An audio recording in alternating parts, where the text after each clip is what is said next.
না, আমাদের আসলে কপালের দোষ। নাইলে হয়তো ভালো উইকেট পাইতাম আর একটু। প্রথম ম্যাচ বা দ্বিতীয় ম্যাচ, দুই ম্যাচে আমার কাছে মনে হচ্ছে বোর্ডের রানটা কম ছিল। ইনশাল্লাহ আই হোপ যে কালকে ও জয়েন করবে আমাদের টিমে। আগের ম্যাচে দেখা গেল 111ই মানে একেবারে একটা কঠিন টার্গেট ছিল। আপনারা যখন 130 অট করলেন তখন নিশ্চয়ই আজকের দিনের আলোকে আপনাদেরও আশাবাদী পাওয়ার কথা। বাট আপনাদের বোলিং অ্যান্ড ঠিক বডি ল্যাঙ্গুয়েজ দেখে মনে হলো যেন বারবার মনে হচ্ছিল যে না রানটা বোধহয় কম হয়। অ্যাপ্রোচটা কি এরকম হতো কেন?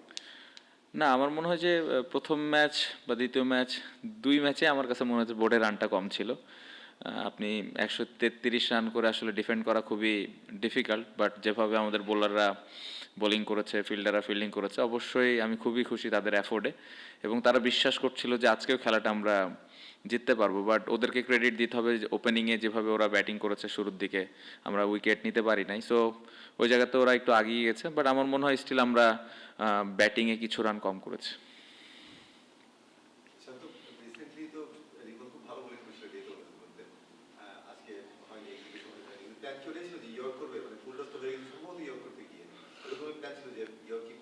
জি, ওর দেখেন ইয়র্কারে যে পরিমাণ কন্ট্রোল আছে, আপনারা পুরো টুর্নামেন্ট যদি দেখেন, ওর ওটার উপরে বিশ্বাসও অনেক বেশি। সো আজকে এক্সিকিউট হয়নি, এটা নিয়ে আমি অ্যাজ এ ক্যাপ্টেন হিসেবে একদমই চিন্তিত না, কারণ অ্যাজ এ হিউম্যান বিং কোনো দিন হবে কোনো দিন হবে না, but most of the time ও করতে পারছে, এটা একটা পজিটিভ দিক। আজকে করতে পারেনি, আমি আশা করবো যে নেক্সট ম্যাচে আবার এরকম সিচুয়েশন আসলে ও আবার করে দেখাবে।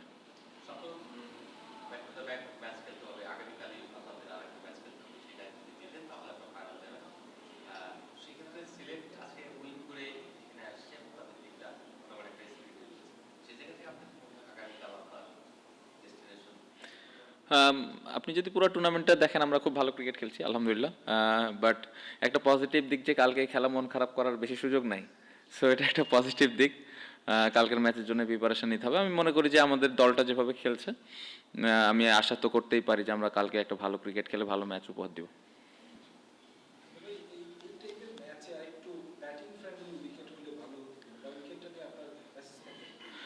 এই আমার কাছে যদি জিজ্ঞেস করেন অ্যাজ এ ব্যাটসম্যান হিসেবে, আমার মনে হয় যে টি-20 সুলভ উইকেট না। খুবই ডিফিকাল্ট, স্পেশালি ব্যাটসম্যানদের জন্য। আপনি যদি পুরা 40 ওভারের ব্যাটিং দেখেন, প্রত্যেকটা ব্যাটসম্যান স্ট্রাগল করতেছে, দেশি বিদেশি সবাই। এখানে শর্টস খেলাই যাচ্ছে না। আমার মনে হয় যে এই জায়গাটাতে আরেকটু অ্যাজ এ পুরা ব্যাটিং এবং বোলিং ইউনিট বোথ আমরা আরেকটু বেটার উইকেট তো আশা করতেই পারি, স্পেশালি টি-20-তে। এইখানে আমার মনে হয় যে যদি শর্টস খেলা যেত তাহলে ভালো হতো। আপনি যদি নতুন বলের ব্যাটিং দেখেন, ওইখানে আরও বেশি চ্যালেঞ্জ থাকছে।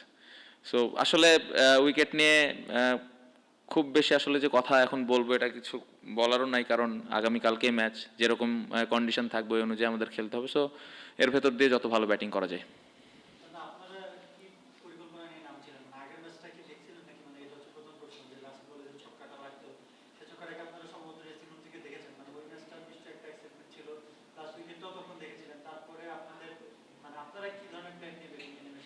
না, আমরা প্রথম ম্যাচটা দেখেছি, পুরোটাই দেখার সুযোগ হয়েছে।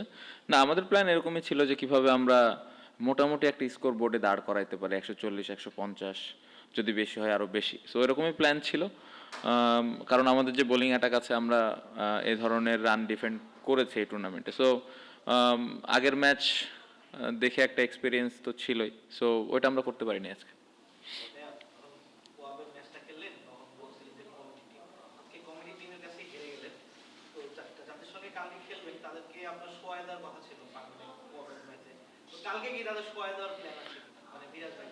কোয়াবের ম্যাচটা বাদ দেন না, ওটা তো ফান ছিল। আমার মনে হয় যে ওই পুরো বিষয়টাই ফান ছিল। কালকে একটা ভালো ম্যাচ আমি মনে করি হবে, এবং সিলেট ভালো ক্রিকেট খেলেছে।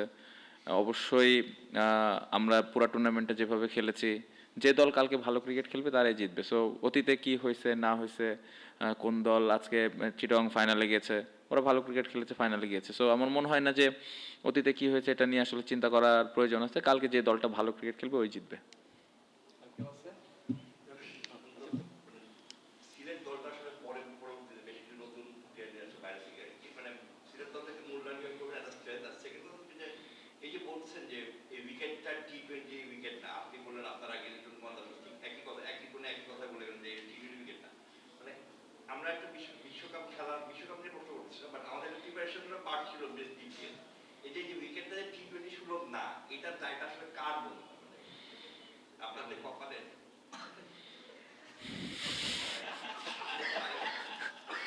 আমাদের কপালের,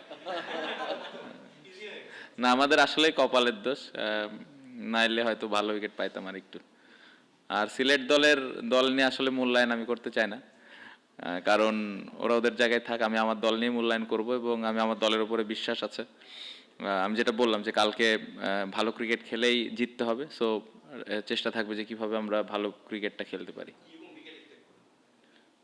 নো কমেন্টস, আমি জানি না, কালকে যেরকম পাবো ওরকমই আসলে খেলতে হবে, কপালে যা আছে তাই, আল্লাহর নাম নিয়ে ছেড়ে দিব নিজেকে।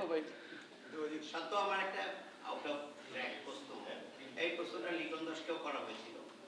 আমরা এখন অনিশ্চয়তার দৌড়া থাকে, ভার্চুয়ালি ধরা হচ্ছে যে Bangladesh on the verge of out of world cup. তো এই যে এরকম একটা সিচুয়েশন হলো, বাংলাদেশ সরকার কথা বললেন, সরকারের দুজন উপদেষ্টা কথা বললেন, বিসিবি থেকে বারবার বলা হলো, আপনারা যারা national cricketer, I don't mean যে আপনি এই মুহূর্তে টি-20-তে আছেন কিনা নাই, আপনি আগামীতেও ফিরতে পারেন, you might be captain again, আপনারা কখনো কোয়াপ থেকে বোর্ডকে, ইভেন স্পোর্টস মিনিস্ট্রিতে যে কোনো কিছু বলেছেন কিনা যে আমাদের সাথে বসে একটা কিছু করার চিন্তা ভাবনা করেন for the sake of cricket, for the betterment of Bangladesh?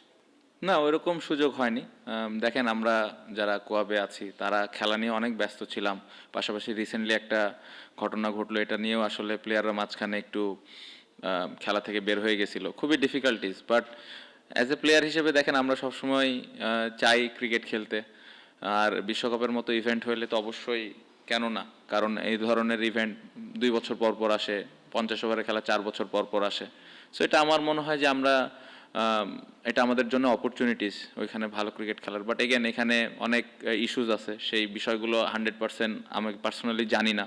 But আমি বিশ্বাস করি যে এই বিষয়গুলো সুন্দরভাবে সমাধান করে আমরা যদি সুযোগ হয় ইনশাল্লাহ বিশ্বকাপে প্লেয়াররা যদি যেতে পারে অবশ্যই ভালো হবে। বাট আসলে ভেতরে আসলে এক্স্যাক্টলি কি হচ্ছে না হচ্ছে এই বিষয়ে আমি যেহেতু জানি না, কমেন্ট করাটা আমার জন্য ডিফিকাল্ট।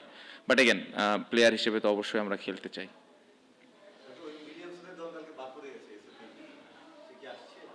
ইনশাল্লাহ আই হোপ যে কালকে ও জয়েন করবে আমাদের টিমে। না, আমার মনে হয় যে প্রথম ম্যাচ বা দ্বিতীয় ম্যাচ, 2 ম্যাচে আমার কাছে মনে হচ্ছে বোর্ডের রানটা কম ছিল। আপনি 133 রান করে আসলে ডিফেন্ড করা খুবই ডিফিকাল্ট, বাট যেভাবে আমাদের বোলাররা বোলিং করেছে, ফিল্ডাররা ফিল্ডিং করেছে, অবশ্যই আমি খুবই খুশি তাদের অ্যাফোর্ডে, এবং তারা বিশ্বাস করছিল যে আজকেও খেলাটা আমরা জিততে পারবো। বাট ওদেরকে ক্রেডিট দিতে হবে যে ওপেনিংয়ে যেভাবে ওরা ব্যাটিং করেছে শুরুর দিকে, আমরা উইকেট নিতে পারি নাই, সো ওই জায়গাতে ওরা একটু আগিয়ে গেছে। বাট আমার মনে হয় স্টিল আমরা ব্যাটিংয়ে কিছু রান কম করেছি।